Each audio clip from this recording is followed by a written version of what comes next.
just thought I'd tell you how I grew beans.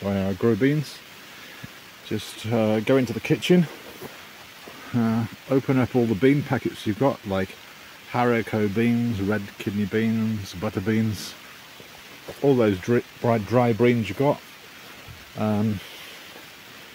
Spread a load of manure in a line, then put a load of seeds in, and the best way is, if you've got drip feeder like this, just drip feed it all along so it's like really nice and wet, and then just erect, I think this is called pig fencing, just erect some pig fencing, and you'll have millions of beans, either to eat fresh or you can wait, and then you can take them out.